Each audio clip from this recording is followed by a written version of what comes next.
నా ఇంట్లో ఎందుకు ఈ కీడు చేశావు అని కొన్ని సందర్భాల్లో ఎందుకు ఇలా చేశావు అని దేవుణ్ణి ప్రశ్నించటం మన జీవితాల్లో సహజంగా అప్పుడప్పుడు జరుగుతూ ఉండేది.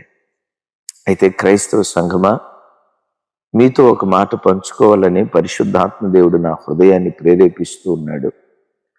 క్రైస్తవ జీవితంలో ఎప్పుడు ఎందుకు ఎలా జరిగింది అని దేవుని మనం ప్రశ్నించకూడదు, కానీ ఆ కష్టాన్ని భరించటానికి కావలసిన శక్తి నాకు దయచేయ్యా, ఆ గుండె కోతను తట్టుకోవటానికి కావలసిన శక్తి నాకు దయచేయ్యా, ఆ కృప నాకు దయచేయ్యా అని ఆయన చిత్తానికి తలవంచటం క్రైస్తవ జీవితానికి అది ఆశీర్వాదం.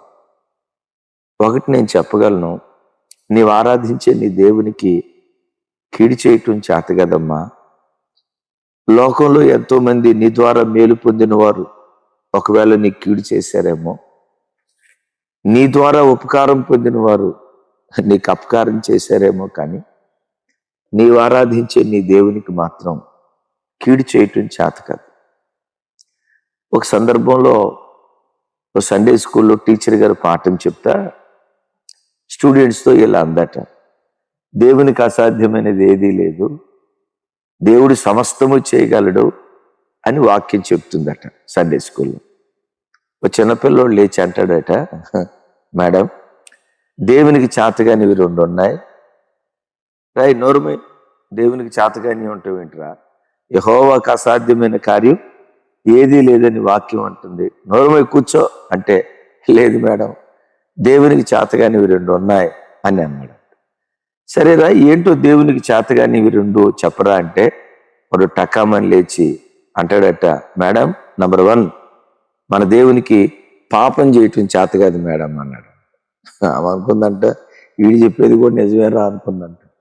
మన దేవునికి పాపం చేయటం చేత కాదు మేడం, మరి రెండోది ఏంటో చెప్పరా, ఆయన నమ్మిన వారికి కీడు చేయటం దేవునికి చేత కాదు మేడం అని అన్నాడు.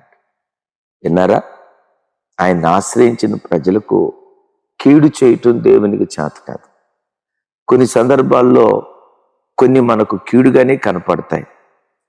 ఆ కీడు, నష్టం, అపాయం, ఆపద, ఓటమి, అపజయం వీటి మధ్యలో ఎందుకు ఇలా జరిగింది అని దేవుని మనం ప్రశ్నించకుండా, దేవా వాటిని భరించడానికి కావలసిన శక్తి నాకు దయచేయి, గుండెల్లో నా గుండె కోతను భరించడానికి కావలసిన కృప నాకు